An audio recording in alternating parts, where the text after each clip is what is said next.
Hola, Dios les bendiga. Bienvenidos al día 23 de este tiempo especial, después del nuevo nacimiento. Hoy vamos a reflexionar sobre algo muy importante. ¿Qué sucede en nuestra vida después de nacer? La palabra de Dios dice en Santiago 1:18, Él, de su voluntad, nos hizo nacer por la palabra de verdad, para que seamos primicias de sus criaturas. El objetivo de hoy es entender cómo el Espíritu Santo obra en nuestra vida después de un nuevo nacimiento. La relación espiritual más íntima que hoy tenemos con Dios es a través de la obra del Espíritu Santo, que habita en nosotros desde el día que tomamos la decisión de abrir nuestros corazones y aceptar a Cristo como nuestro Salvador personal. Puesto que el Espíritu Santo mora en el cuerpo y vida del creyente como templo, se espera el más grande anhelo de vivir en pureza y en santidad para con Dios. No debemos olvidar lo que Cristo hizo por nosotros en la cruz del Calvario, cuando éramos esclavos del pecado, porque gracias a su sacrificio, ahora gozamos de libertad para amarle, servirle y dar testimonio de su gracia y su poder. Ahora que hemos sido transformados por la obra del Espíritu Santo, debemos anhelar conocerle más íntimamente para poder proclamar al mundo el amor de Dios, porque ha dado a su Hijo unigénito para que todo aquel que en Él crea no se pierda, mas tenga vida eterna. San Juan 3:16. Veamos un poco más cerca lo que esta labor santificadora del Espíritu Santo ha hecho en el nuevo nacimiento. Número 1. La regeneración espiritual. El nuevo nacimiento, como hemos visto en una lección anterior, es un acto directamente obrado por el Espíritu Santo en la vida del creyente. Nacer de nuevo. Esta frase literalmente significa nacido de lo alto. Como bien dijere Santiago 1:17. Toda buena dádiva y todo don perfecto desciende de lo alto. Dádiva y don son dos palabras diferentes que en griego se refieren a regalo y enfatizan la perfecta gracia inmerecida de Dios para con nosotros en Cristo Jesús. La regeneración no es un simple deseo del hombre, sino una expresión activa de la voluntad de Dios, es decir, que la voluntad soberana de Dios es la fuente de esta vida nueva. El apóstol Santiago continúa diciendo, refiriéndose a la dádiva de Dios en el versículo 18, Él, de su voluntad, nos hizo nacer por la palabra de la verdad, para que seamos primicias de sus criaturas. El Espíritu Santo de Dios regenera a los pecadores mediante el poder de esa palabra reveladora. Esto indica que cada uno de los hijos de Dios debemos operar y vivir dentro de los límites de la dirección y la guía de la revelación divina de su palabra. Aunque el creyente continúe viviendo rodeado de un mundo pecaminoso, es llamado a vivir una vida apartada para Dios. El apóstol Pablo aclara diciendo, así que, amados, puesto que tenemos tales promesas, limpiémonos de toda contaminación de carne y de espíritu, perfeccionando la santidad en el temor de Dios. 2 Corintios 7:1.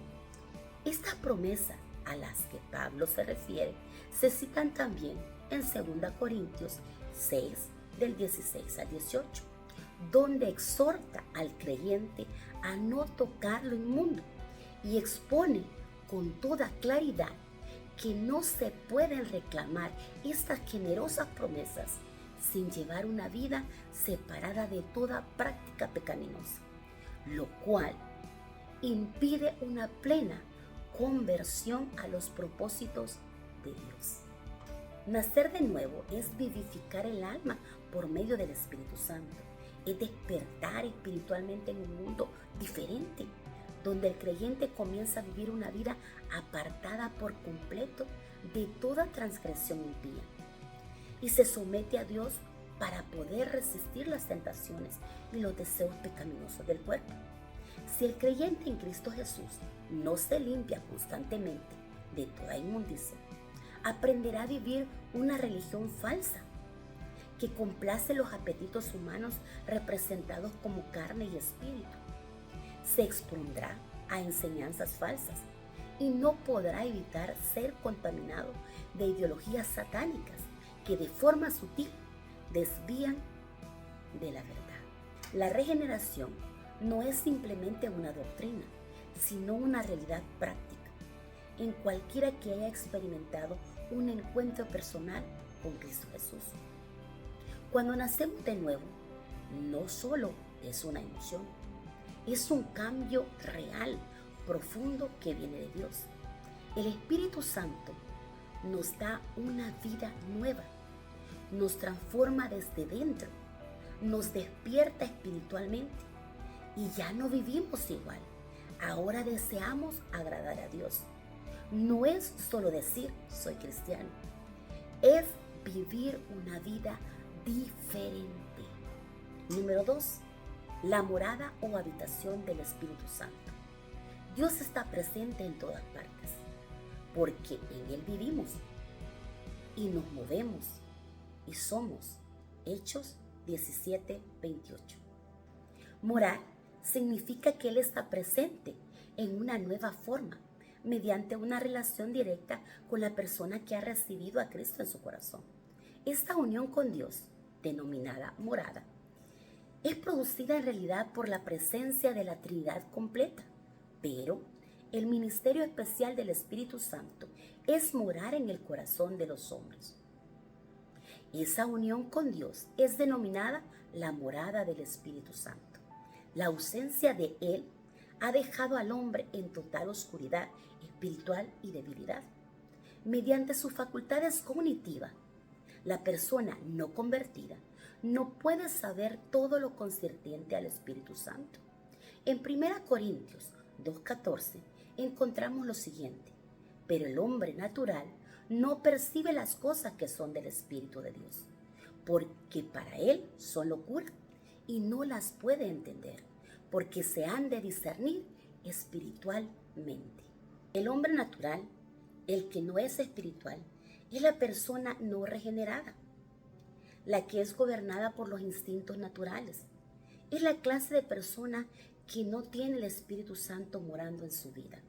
El apóstol Pedro lo dice de esta manera: pero estos, hablando mal de las cosas que no entienden, como animales irracionales, nacidos para presa y destrucción, perecerán en su propia perdición.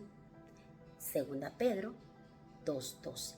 Es decir, que carecen de la presencia de Dios y rechazan los caminos del Espíritu Santo. El Espíritu Santo establece su morada en la persona que confía en Jesucristo para salvación. Cuando una persona no produce el fruto del Espíritu en su vida, no puede reclamar el derecho a declarar a Cristo como su Salvador, porque continúa viviendo con una naturaleza no regenerada.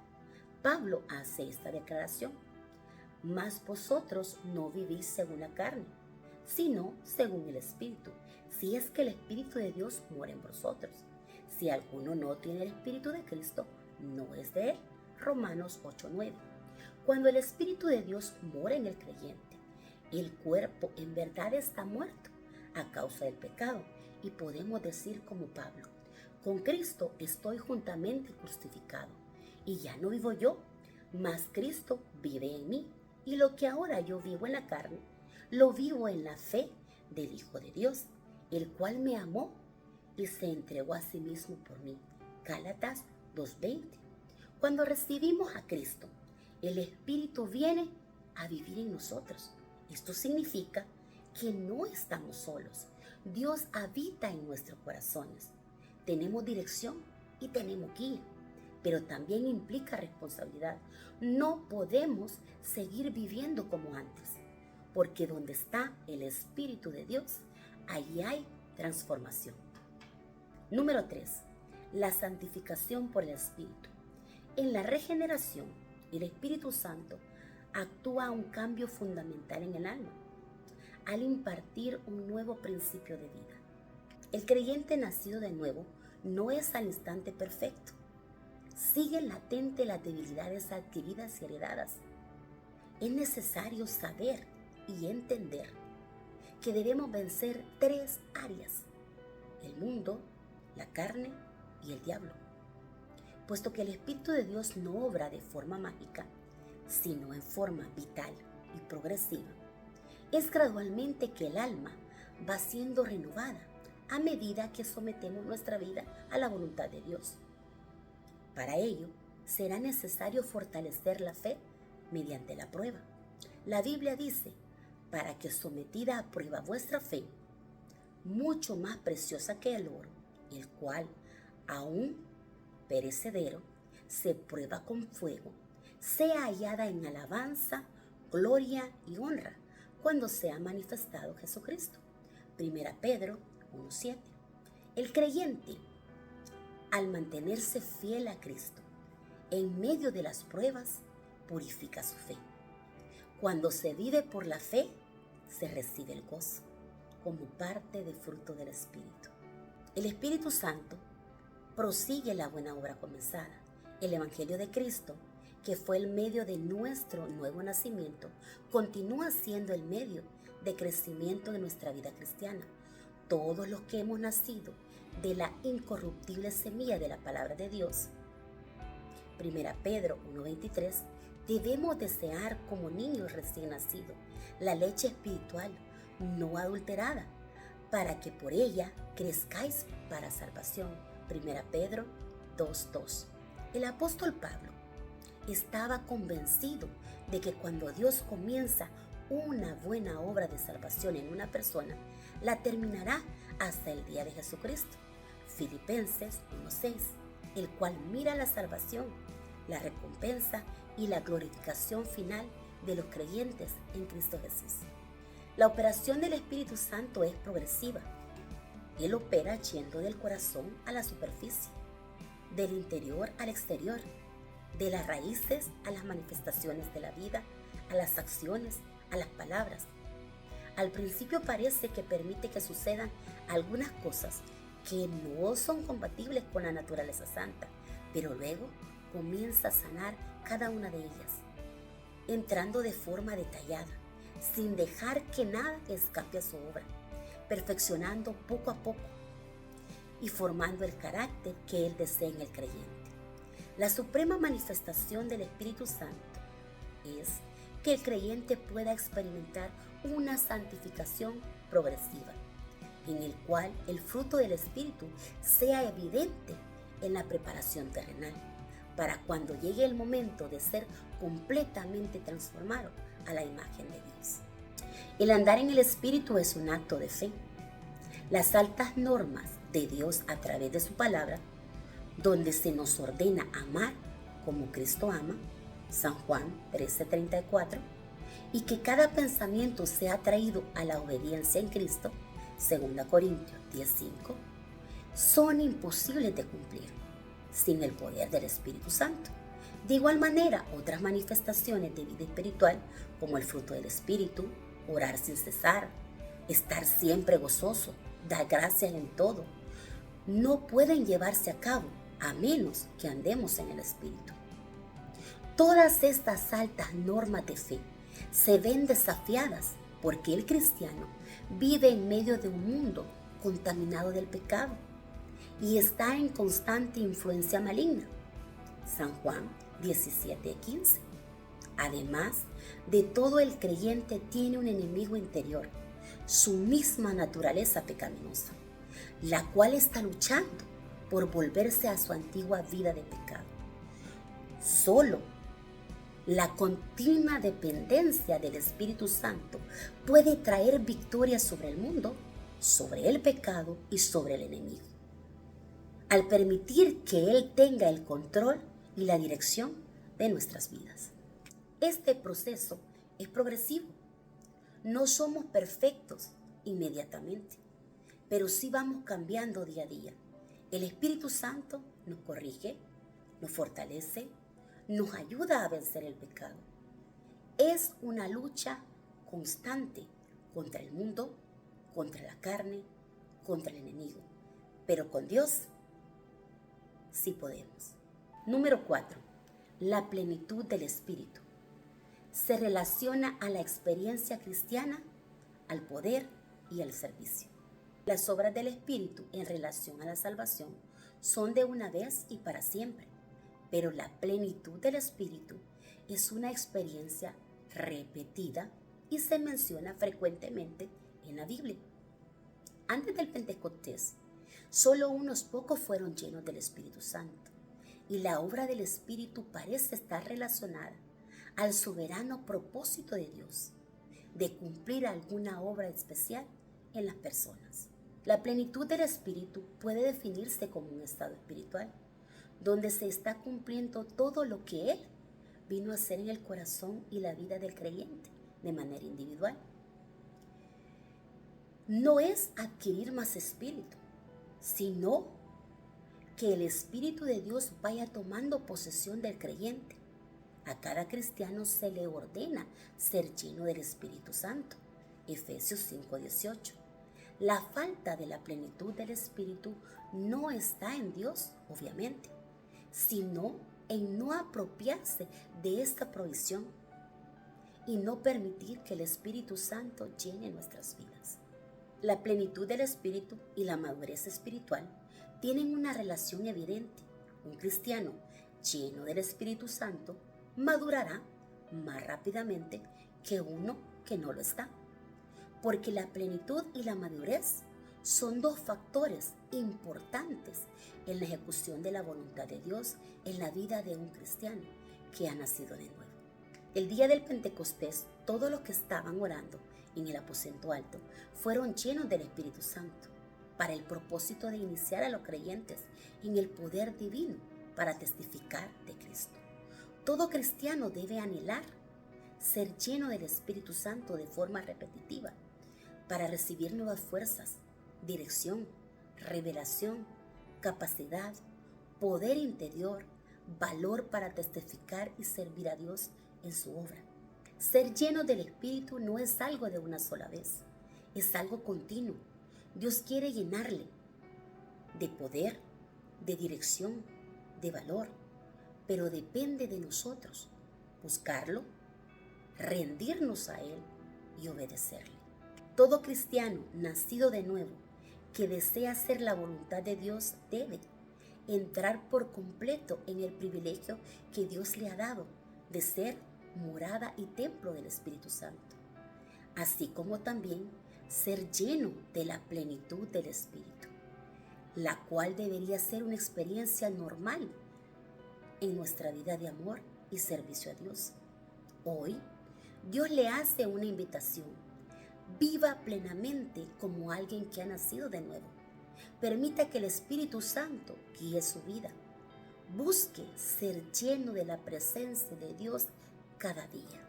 En la Biblia encontramos 3 sencillos mandamientos con la condición de ser llenos del Espíritu Santo. 1. No apaguéis al Espíritu Santo. 1 Tesalonicenses 5:19. 2. No entristezcáis al Espíritu Santo de Dios. Efesios 4:30. 3. Digo pues, andad en el Espíritu y no satisfagáis los deseos de la carne. Gálatas 5:16. Aunque otros pasajes bíblicos arrojen luz sobre estas básicas condiciones para ser llenos del Espíritu, estos 3 pasajes resumen la idea principal. Dedique unos minutos para orar a Dios por su santificación y llenura del Espíritu Santo. Podemos concluir que la Biblia nos enseña 3 claves importantes: no apagar al Espíritu Santo, no entristecerlo, caminar en el Espíritu. Si hacemos esto, viviremos una vida transformada y veremos el poder de Dios en nosotros. Le invito a reflexionar en las siguientes preguntas. ¿Qué enseñanza puedo aplicar hoy a mi vida? ¿Qué me está mostrando Dios a través de esta lección? ¿Hay algo que debo cambiar o fortalecer en mi vida espiritual? También, Aparte tiempo para memorizar el versículo bíblico de Santiago 1:18. Gracias por acompañarme en esta preciosa lección. Espero el Espíritu Santo llene sus vidas, guíe, transforme y ayude a vivir conforme a su voluntad. Que el Señor le bendiga.